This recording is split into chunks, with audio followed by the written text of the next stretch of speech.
Hi hello నమస్తే welcome to Telugu ప్రభ. నేను మీ journalist Shivajyothi. Telangana ముఖ్యమంత్రి రేవంత్ రెడ్డి చేసిన వ్యాఖ్యలు ఇప్పుడు రాష్ట్ర వ్యాప్తంగా చర్చనీయాంశంగా మారాయి. గ్రూప్ 2 నియామక పత్రాలు అందజేసే కార్యక్రమంలో సీఎం రేవంత్ రెడ్డి మాట్లాడుతూ, ఎవరైనా తమ తల్లిదండ్రులను చూసుకోకపోతే వారి జీతంలో 10 నుంచి 15% కోత వేసి ఆ మొత్తాన్ని తల్లిదండ్రుల ఖాతాలో వేస్తామన్నారు. ఈ వ్యాఖ్యతో రాష్ట్ర వ్యాప్తంగా చర్చ మొదలైంది. ప్రస్తుత పరిస్థితుల్లో ఉద్యోగుల జీతం నుంచి ఈ విధంగా కోత విధించేందుకు చట్టపరమైన అవకాశం లేదని నిపుణులు చెబుతున్నారు.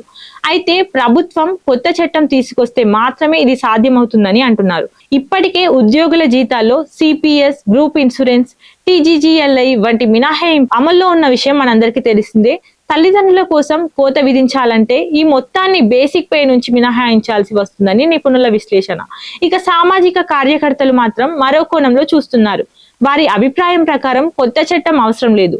2007లోనే కేంద్ర ప్రభుత్వం తల్లిదండ్రులు, వృద్ధుల సంరక్షణ, పోషణ చట్టం తీసుకొచ్చింది. ఈ చట్టాన్ని సక్రమంగా అమలు చేస్తే చాలు అని వారు చెబుతున్నారు. ఈ చట్టం ప్రకారం తల్లిదండ్రులను నిర్లక్ష్యం చేసే వారిపై 3 నెలల జైలు శిక్ష లేదా 5,000 జరిమానా లేదా 2 విధించవచ్చు.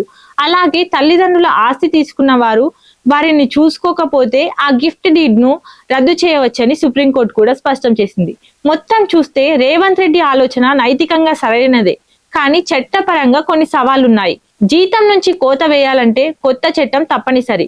అయితే ఇప్పటికే ఉన్న చట్టాలను సక్రమంగా అమలు చేస్తే తల్లిదండ్రులకు న్యాయం జరుగుతుందనేది నిపుణుల అభిప్రాయం. మరి మీ అభిప్రాయం ఏంటో కామెంట్ చేయండి.